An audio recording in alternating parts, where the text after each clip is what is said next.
Imam Malik, seorang a'immatul mazahib, ya, seorang imam mazhab dari Imam Hanafi, muridnya Maliki, Maliki muridnya Syafi'i, Syafi'i muridnya Hambali. Jadi Abdullah Al-Umari ini berkirim surat kepada Imam Malik yang isinya adalah begini. Wahai Malik, katanya,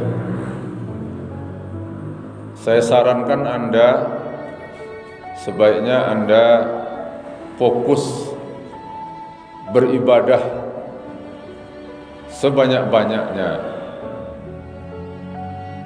Artinya dia menyarankan Imam Malik berhentilah menjadi seorang guru agama ketika itu.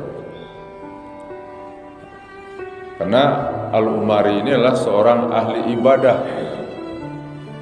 Memang kerjanya beribadah saja begitu. Lalu dia coba nasihati Imam Malik. Lalu apa jawaban daripada Imam Malik? Karena ketika itu belum ada HP, ya, surat menyurat, belum ada handphone. Jawaban dari Imam Malik dengan surat juga, surat dengan surat.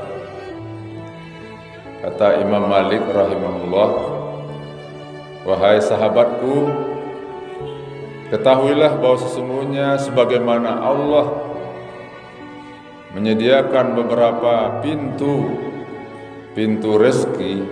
Jadi pintu rezeki itu banyak, Bapak dan Ibu. Ya, tidak hanya satu pintu rezeki. Ketahuilah bahwa sebagaimana Allah menyediakan, membukakan beberapa pintu rezeki, maka seperti itu pula lah, ya, Allah membukakan banyak pintu-pintu kebaikan. Nah, itu jawaban daripada Imam Malik. Jadi kalau kita beri judul ceramah kita pagi ini adalah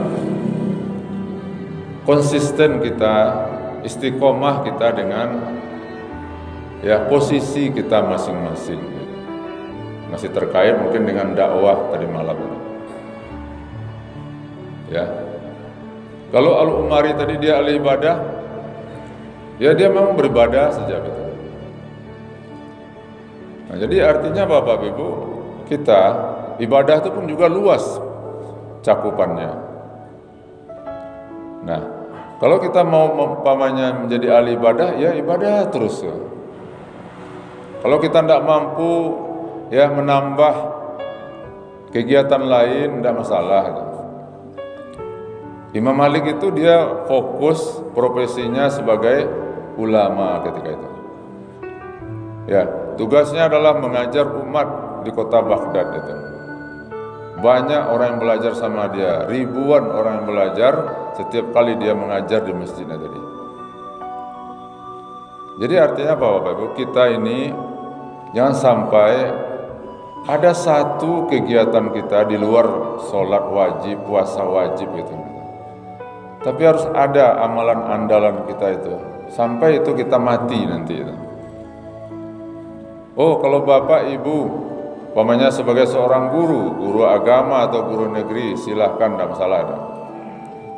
Bukankah menjadi seorang guru itu adalah profesi yang sangat baik, Ibu, ya? Imam Malik tidak mau dia berpindah itu. Kenapa? Karena menjadi seorang guru agama, menjadi ulama itu adalah merupakan pekerjaan yang sangat mulia. Jangan, kadang-kadang ada orang kan itu jadi guru, kan itu kan jadi guru, jadi pedagang lah. Kalau jadi kayu jadi pedagang. Ya, kalau udah jadi guru ya guru saja, betul. Nggak usah dialih-alih profesinya. Betul. Kenapa? Karena diantara yang dicintai oleh Allah adalah itu menjadi muta'alim dan mu'allim. Orang yang belajar dan mengajar. Tidak beda Bapak Ibu. Oh, ambo guru umumnya macam matematik, biologi, itu kan ilmu dari Allah juga. Ya kan? Apalagi guru agama. Ya, belajar itu merupakan perintah dari Allah Subhanahu wa taala. Tambah lagi ayat yarfa'illahu allazina amanu minkum wallazina utul ilma darajat. Allah akan mengangkat derajat orang beriman dan derajat orang yang berilmu pengetahuan. Nah, banyak ayat-ayat, hadis-hadis juga, utlubul ilma minal mahdi ilal lahdi, tuntutlah ilmu itu semenjak lahir sampai mati. Long life education kata orang itu, pendidikan seumur hidup. Ya, oh mula tua, tidak perlu belajar, harus belajar. Kalau awak labu umum apa yang kita pelajari, tentu ilmu ba'a caro mati nan elok kan itu. Tidak perlu lo beraja-beraja dan lain-lain itu. Ba'awan nanti di dalam alam barzah itu tenang hidup awak. Ya, dapat nikmat, itu yang perlu kita pelajari lagi. Ya, karena Nabi menyuruh kepada kita seperti itu. Talabul ilmi faridatun ala kulli muslimin wa muslimah. Menuntut ilmu itu kewajiban bagi laki-laki dan perempuan yang muslim. Ya, wajib menuntut ilmu itu, apalagi ilmu agama ini. Makanya orang-orang dulu, Bapak, ulama-ulama dulu, udah tua-tua pun masih belajar mereka. Nabi Musa alaihissalam karena saking inginnya belajar dengan Nabi Idris, umur 80 tahun ketika itu. Ya, apa kata Nabi Musa? Saya akan belajar mencari Musa walaupun tambah 80 tahun lagi, di dalam surah Al-Kahfi tadi. Nah, bayangkan itu, semangat belajar itu.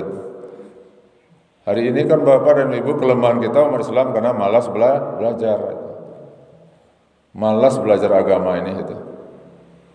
Ya. Dicukupkan saja ilmu-ilmu yang waktu di SD dulu itu. Maka maaf saya masih melihat Bapak Ibu orang yang udah tua-tua gitu kan, tapi sholatnya masih belum tepat dan benar ya kan? Cara mengangkat tangannya, cara meletakkan tangannya, kemudian dalam sholat itu takbir berapa kali, nah, itu dia. Dan kamu belajar itu. Padahal sarana tempat belajar kita itu cukup banyak. Ya. Di masjid kita ini saja Bapak dan Ibu tiap malam, itu malam wirid Ustaz. Tiap malam wirid Bapak Ibu. Jadi ba'da Ramadan ini, pasca Ramadan ini, yuk mari kita Pak, ya ringankan kaki, tangan untuk hadir setengah jam lebih sedikit untuk mendengarkan ceramah. Bukankah majelis yang paling mulia itu di dunia adalah majelis ilmu seperti ini? Kita didoakan oleh malaikat, turun yaitu ketenangan, diliputi oleh rahmat, dibangga-banggakan oleh Allah di hadapan para malaikat itu. Paibana umpamanya ke gedung DPR MPR di Jakarta itu satu umpamanya sebagai undangan itu, maka lebih mulialah yang majelis yang seperti ini itu. Nah, jadi belajar, apalagi mengajar. Nabi mengatakan kun aliman, kau dapat jadilah kalian menjadi orang alim, gitu. Mengajar. Gitu. Oh kalau tidak bisa, au muta'alliman, atau belajar. Ya, perang panjang ini adalah Serami Mekah, gudangnya para ulama. Kemana saja kita mau cari ilmu banyak di sini itu. Kalau tidak bisa belajar, au muhibban, atau menjadi pecinta ilmu. Ya. Suka kita, kalau ada pengajian kita suka walaupun kita tidak bisa hadir umpamanya itu. Jangan sebaliknya menjadi orang-orang yang anti kepada pengajian-pengajian gitu. Ya, wala takun rabi'an kata Nabi. Jangan menjadi orang yang keempat. Ya, berilmu tidak, belajar tidak mau, kemudian benci pula dengan pengajian-pengajian itu. Patah lak. Maka itu celaka, rugi itu. Dulu Bapak dan Ibu, ya pernah seorang khalifah di zaman Harun ar-Rasyid itu meminta Imam Malik untuk datang ke istana, mengajar orang-orang di istana dan mengajar anak-anaknya di istana. Itu artinya apa? Bahwa dulu itu khalifah-khalifah itu sangat respon dan sangat peduli dengan ilmu pengetahuan. Ya. Tapi apa jawaban Imam Malik? Wahai khalifah, al ilmu yu'ta wa la ya'ti. Ilmu itu dicari, tidak ilmu itu yang datang sendiri. Okelah kalau kata khalifah kalau begitu. Lalu khalifah yang datang ke tempat majelis Imam Malik tadi. Dan namanya khalifah lah namanya enggak orang gadang, ya presiden lah gini itu namanya. Disiapkanlah kendaraan-kendaraan yang mewah untuk datang ke Imam Malik belajar. Ya, mungkin kereta kencana segala macam itu. Kedengaran oleh Imam Malik. Dibaca lagi hadis oleh Imam Malik. Man salaka tariqan yaltamisu fihi ilman sahalallahu lahu tariqan ilal jannah. Barang siapa yang menelusuri suatu jalan itu adalah untuk mencari ilmu, Allah mudahkan baginya jalan ke surga. Artinya apa? Imam Malik menasihati khalifah itu, kalau mau belajar itu jangan gagah-gagahan. Yang pakai kendaraan yang paling mewah, berjalan kata Imam Malik itu. Akhirnya khalifah itu berjalan ya Bu. Ya dari istananya ke tempat Imam Malik belajar itu. Ibu maksudnya kalau gini belajar Ustaz jauh berjalan kaki, bukan itu maksudnya. Ya, ia berjalan dia dengan para menteri-menterinya. Nah, begitu. Kemudian apa lagi? Di majelis Imam Malik itu disiapkanlah dua kursi. Satu kursi untuk Imam Malik, satu lagi kursi untuk khalifah. Yang namanya khalifah tentu dihormati. Tiba khalifah, duduklah khalifah di dekat Imam Malik itu. Dibacakan pula oleh Imam Malik hadis, barang siapa yang rendah hati maka Allah akan angkat derajatnya. Mendengar itu khalifah itu awalnya duduk setara dengan Imam Malik, turunnya ke bawah, duduknya di bawah ya, walaupun sebagai seorang khalifah. Maaf Bapak Ibu kami ustaz-ustaz kau yang sekedar duduk merdeka saya kata. Kalau tidak di bawah rancak duduk gitu. Nah, jadi begitu Pak. Jadi artinya apa? Ambillah ya suatu kegiatan kita yang rutin itu. Ya. Atau beribadah enggak apa-apa. Apa ibadah umpamanya? Kita bisa hanya mungkin ya salat berjemaah ke masjid, itu sih yang bisa. Luar biasa itu Bapak. Ya, salat berjemaah ke masjid 5 waktu salat berjemaah ke masjid. Alhamdulillah. Ya. Kalau memang itu bisa, saya tidak bisa mengajar, saya tidak bisa berdakwah dengan cara lain, hanya ke masjid, silahkan itu. Bukankah pergi ke masjid itu luar biasa? Banyak hadis-hadisnya kan? Barang siapa yang berjalan ke masjid, ya, maka setiap langkah akan menghapus dosa, satu langkah mengangkat derajatnya. Ya. Ketika hadis ini disampaikan oleh Nabi kepada sahabat, ada sahabat yang rumahnya dekat dari masjid ingin pindah jauh-jauh. Kenapa? Karena begitu fadilahnya ya solat ke masjid. Kata Rasulullah, jangan. Tuan-tuan yang rumahnya dekat dari masjid, syukurilah, alhamdulillah. Berarti apa? Kalian bisa 5 waktu solat di masjid. Yang jauh juga begitu, ingin dekat itu, karena merasa rugi.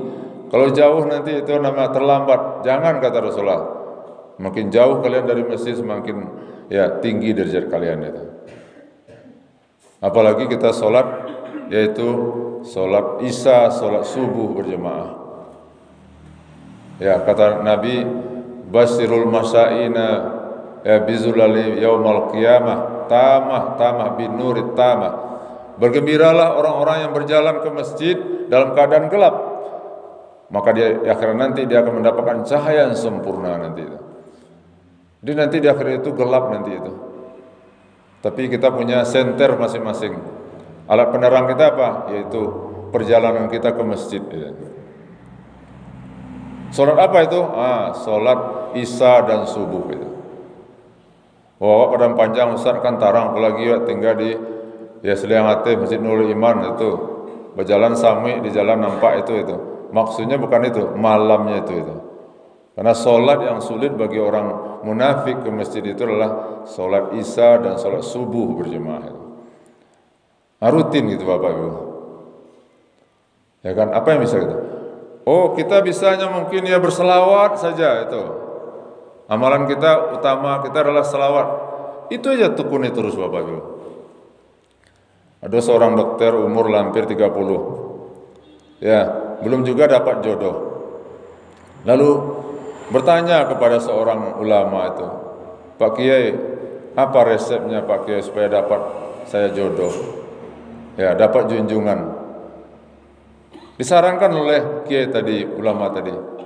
Kalau oleh namuh mengamalkan silakan. Apa itu? Bisa enggak berselawat sehari itu 1000 kali?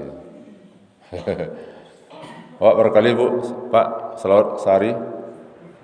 Satu ya? Tingkatkan itu. Baca tingkatkan. Bali itu ada alat namanya telekonter namanya, telekonter itu. Ada orang 20.000 itu, enggak itu. Yang dipencet-pencet itu, ya, yang digital itu. Kalau 100 tingkatkan menjadi 150, kemudian 200 itu. Untuk menguji berapa kekuatan kita dalam selawat. Saya kaget ada anak kami di Mankoto Baru, tampang biasa-biasa saja padahal. Di sekolah itu diam-diam, duduk belakang-belakang. Tapi sehari itu selawatnya 5.000. Tiap hari 5.000 itu. Kaget kawan-kawan itu. Lalu bertanya, dengan apa Anda berselawat? Dicarinya itu alat itu. Dengan ini Ustaz katanya. Jadi kita juga begitu Bapak Ibu. Selawat itu kan. Jadi diamalkan oleh dokter tadi itu. Berselawatnya 1000 sehari terus itu. Berhari minggu itu. Karena asik yang berselawat ketika dia akan menyeberang, rupanya dia diserempet oleh sebuah mobil. Kemudian dibawa ke rumah sakit, dirawat. Rupanya yang menyerempet adalah calon dokter pula, yang sedang mencari pula ya calon istri. Akhirnya bertemulah mereka, akhirnya melangsungkan akad ya pernikahan. Kenapa itu? Salawat. Perbanyak Bapak Ibu selawat. Basahi lidah kita ini dengan salawat. Kita tidak bisa mendekatkan diri kepada Allah dengan sedekah, dengan salawat. Ya kan? Ada nenek-nenek yang kerjanya setiap pagi itu diambil sapu, kemudian dibersihkannya halaman pekarangan masjid itu. Karena di dekat masjid itu ada sebuah pohon yang daunnya ya terus berguguran sana. Tiap pagi kerjanya itu menyapu, kemudian dihitungnya daun kayu itu, ya dengan begitu dia berselawat itu. Itu ketika karena di masjid itu sudah ada remaja masjid, kemudian remaja masjid bersih-bersih pagi-pagi itu. Dia terlambat, sedih dia. Kenapa? Karena dia tidak bisa menghitung berapa jumlah salawatnya. Atau apa namanya amalan andalan kita? Kita mungkin bisa baca Al-Quran, ya baca Al-Quran gitu. Ya baca Al-Quran. Itu tentu bagi yang masih bisa matanya membaca Al-Quran. Baca Al-Quran terus. Satu hari mungkin ya 5 halaman, tidak apa-apa. Penting baca Al-Quran terus itu. Iqra'ul Quran fa innahu syafi'an li ashabi. Bacaan Al-Quran itu nanti akan menjadi penolong kita nanti itu. Anak-anak kita belum tentu bisa menolong nanti Bapak Ibu akhirat. Tapi akan menolong awak adalah bacaan Al-Quran. Ya. Oh saya bisa hanya bersedekah, alhamdulillah. Saya tidak punya ilmu, alhamdulillah. Justru dengan bersedekah itulah berbanyak sedekah namanya kan. Itu. Kenapa? Karena orang-orang dulu itu sedekah itu yang menjadi andalan daripada amal mereka. Bagaimana praktek sedekah di zaman Nabi itu? Nabi itu bersedekah. Ibu bapak yang sudah pernah pergi haji dan umrah itu, Masjid Nabawi itu kenapa namanya Masjid Nabawi? Karena tanah itu adalah tanah dibeli oleh Nabi dari uang Nabi sendiri kepada seorang anak yatim. Ya kan? Dibeli oleh Nabi itu menjadi Masjid Nabawi dia itu. Disitulah istri-istri Nabi itu dibuatkan oleh Nabi rumah-rumah petak gitu. Yang agak dekat kepada mihrab itu adalah rumah Aisyah. Ya. Tapi Aisyah walaupun jatah dia, tapi dia tidak berkubur di sana. Nabi meninggal dikuburkan di kamar itu. Gitu. Setelah itu meninggal pula Abu Bakar, dikuburkan di situ. Tinggal hanya jatah satu lagi. Ketika Umar bin Khattab ditusuk ya oleh Abu Lu'lu'ah di saat sholat subuh, kemudian dia sakit beberapa hari, dia suruh anaknya Abdullah bin Umar untuk memohon kepada Aisyah. Datanglah Abdullah bin Umar ke Aisyah, ya ibunda, ayah kami memohon kepada ibu.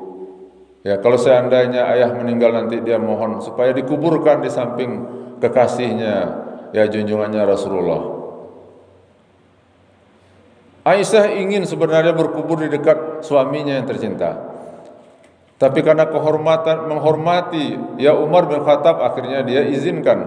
Maka disitulah ada kuburan Nabi, Abu Bakar dan ya Umar bin Khattab. Ya. Sedangkan Utsman dan Ali tidak di situ kan itu. Itulah yang kita ziarahi selalu. Jadi kalau praktek sedekah, ya Nabi itu mencontohkan kepada kita. Kenapa Bapak Ibu? Karena dari segi pahala, Allah menyediakan kepada kita pahala itu ada dua bentuknya. Dari segi lamanya. Ada pahala Bapak Ibu, ketika beramal dapat pahala tapi habis kalian itu. Baca Al-Quran bapaknya enggak, pahala itu. Lalu langsung tersimpan saldo pahala. Kalau pergi ke masjid, setiap kali pergi ke masjid tersimpan. Enggak pergi ke masjid, enggak ada pahalanya lah. Ya. Tapi ada pahala itu yang mengalir itu. Ada yang mengalir pahalanya. Di saat di dunia dapat pahala terus, apalagi kita sudah meninggal nanti pahalanya mengalir. Berapa ratus tahun kita dalam kubur, lah mati tapi pahalanya mengalir terus itu. Ibaratnya orang pensiunan, lah pensiun tapi dapat juga gaji baru sebagai penghargaan gitu. Ngalir terus Bapak Ibu. Biarlah umur nyawa ini putus, tetapi jangan sampai amal ibadah pahala kita putus. Nah, lalu apa itu? Itu 3 itu kan itu. Iza mata ibnu Adam inqata anhu amaluhu illa min salasin. Apabila mati anak cucu Adam itu putus semua amalnya, tidak bisa beramal lagi. Ini yang kita cari Bapak Ibu. Illa min salas, kecuali 3. Ya, apa itu? Pertama, sedekatin jariyatin. Sedekah yang mengalir. Apa itu? Bangunlah masjid. 5.000 taloknya Ustaz atau 1 sak semen masuk. Makanya orang-orang kaya-kaya kini kan berlomba-lomba dia Pak. Carinya tampil strategis, di situ belum ada masjid, dibangunnya masjid. Ya, kenapa? Karena dia ingin nanti ketika mati mengalir terus pahalanya. Ya. Lapang parkirnya luas, begitu kan itu. Disediakan sarana prasarana lengkap sehingga orang senang ke sana. Lalu apa? Orang sholat di sana. Mengalir terus pahalanya itu. Ya. Jangan ceki bersedekah. Piti ndak ada. Ya, yang kedua apa lagi? Ya, yang mengalir ilmu yuntafa'u bih, ilmu yang dimanfaatkan. Ilmu apa saja Bapak dulu. Mengalir pahala terus. Saya hanya guru bahasa Indonesia Ustaz. Maka itu mengalir pahalanya, apalagi ilmu agama. Ya kan? Saya hanya bisa mengajar orang yaitu mengendarai mobil, itu gratis. Dipakai ilmu tadi untuk mencari rezeki, untuk berdakwah segala macam. Wah, mengalir pahalanya. Ya kan? Saya hanya bisa itu ilmu masak-masak, diajarkan orang, lalu berkembang orang itu. Maka mengalir pahalanya. Jangan pelit dengan ilmu itu. Ya kan? Tidak sekarang Bapak Ibu, gimana orang berbagi ilmu itu. Di YouTube itu saja ilmu kini diajarkan di situ gitu. Ya dosa Bu ya. Enggak ada orang tak sekolah panahnya di tata boga nama dia. Itu, tapi pandainya masak kue, masak eko. Kenapa? Hanya belajar di YouTube itu. Saling menguntungkan. Orang yang mengajarkan di YouTube itu dapat pula apa namanya? Dapat pula fee-nya itu, dapat fee-nya itu. Sekali dibuka ya YouTube-nya itu ada balasannya itu. Ini saling menguntungkan itu. Kok dulu ya susah mencari ilmu Bapak, susah dulu mencari ilmu. Ambo gaya ambo batukang ameh, bagara ameh. Nah itu. Setahun pertama itu tukang cuci-cuci alat-alat saya dulu itu. Tahun kedua baru beraja macik panopok itu. Nah, tahun ketiga baru belajar ya caranya membakar apa namanya itu suaso gitu. Membakar tembago gitu. Baru pandai ya membuat semuanya itu. Baik anting-anting, gelang, rantai segala macam itu. Dulu orang beraja oto cuma itu, setahun itu jadi cingkari sedulu itu. Ya itu cingkari sedulu, tukang ganja tukang apa itu. Stokar, payah dapat ilmu dulu. Tapi kini enggak itu. Ya sebantai Bu ya. Kenapa? Karena orang sadar bahwa apa ilmu itu ya akan mengalir terus pahalanya. Ya. Kampung Ambo di Sungai Jariang, berakhir enjo Pak Sati itu. Kampung Ambo itu orang sekolah, tidak sekolah nilainya salapan sadonya.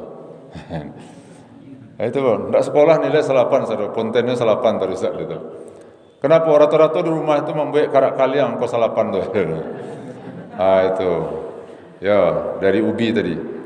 Tiba-tiba ada orang di daerah lain, pai mantan ubi ke situ, tapi nyocobo pelajari cara resep membuat karak kaliang tadi itu. Tahu-tahu disogoknya orang situ dia minyak 1 dorom tahun 90 1 dorom itu. Tapi ya ajarkan cara membuat karak kaliang kau itu. Akhirnya pandai juga karak kaliang. Ya, kemudian ya kadang ada orang kampung itu. Bos anu itu membocorkan rahasia perusahaan. Itu rahasia perusahaan itu. Akhirnya dimarah-marahilah orang tadi itu. Kenapa dibocorkan ini rahasia bekar kalian kok? Kalau pandai orang lain bekar kalian nanti itu ekonomi wak lah nanti. Nyatanya tidak sabian daerah tu lah banyak pula membekar kalian ini. Tapi matikah ekonomi di kampung Ambo itu tidak mati doh. Kenapa? Karena ilmu yuntafa'u bihi. Jadi Pak, tidak boleh cekik bagi ilmu itu. Nah, yang ketiga apa? Yaitu awaladin soleh yad'ulah, anak yang soleh yang mendoakan itu. Didiklah anak-anak wa menjadi anak yang soleh, maka apa namanya? Ketika anak itu menjadi soleh, kesolehan anak wa tadi mengalir pahala kepada wa, apalagi nantinya mendoakan gitu. Alhamdulillah kini alhamdulillah insyaallah kita jadi anak yang soleh dan solehah. Ya, maka mengalirlah pahalanya kepada ibu bapak kita. Amin. Ya. Tapi awak itu. Persiapan dulu. Ya, anak awak menjadi anak yang soleh dan solehah. Kau dapat tiga-tiganya Bapak Ibu. Sedekah ada kan itu kan. Kemudian ilmu ada, kemudian anak ada. Itulah surganya dunia itu. Tapi kalau enggak, ya hanya bisa harta, sedekah saja. Enggak ada harta, ilmu saja. Kalau enggak ada ilmu, ya anak saja. Ada juga orang ketiga-tiganya enggak ada kan itu kan. Maka apa? Itulah amalan-amalan yang pahalanya sesaat itu tadi itu. Jadi ahli baca Al-Quran, baca Quran terus itu. Atau mungkin ahli saum puasa gitu. Ya, Ibnu Mas'ud itu dia adalah ahli solat, sahabat Nabi. Ditanya, kenapa engkau tidak berpuasa? Katanya, jarang puasanya lah puasa sunat. Nah, saya kalau puasa katanya saya tidak bisa solat sunat banyak. Ada sahabat itu yang ahli puasa, ahli solat itu. Pokoknya Bapak dan Ibu, kita carilah suatu amalan atau dua amalan andalan itu. Dan itu yang menjadi hobi gitu. Itu yang menjadi kebiasaan kita selalu itu. Sehingga kata Nabi, matan nasu bima ya'isubi. Mati dengan kebiasaan tadi. Kalau umpamanya rajin salat berjemaah, mudah-mudahan nanti itu. Itulah yang mengantarkan kita kepada husnul khatimah. Masih banyak yang lain Bapak dan Ibu sebenarnya ya tergantung kepada kita. Ambillah satu posisi kita ya, tidak usah memaksakan diri harus ini terus kalau bisa, tapi kalau tidak ya itu harus ada satu amalan andalan gitu. Nah, itulah yang bisa kita sampaikan. Hanya maaf, wabillahi taufiq hidayah. Assalamualaikum warahmatullahi wabarakatuh.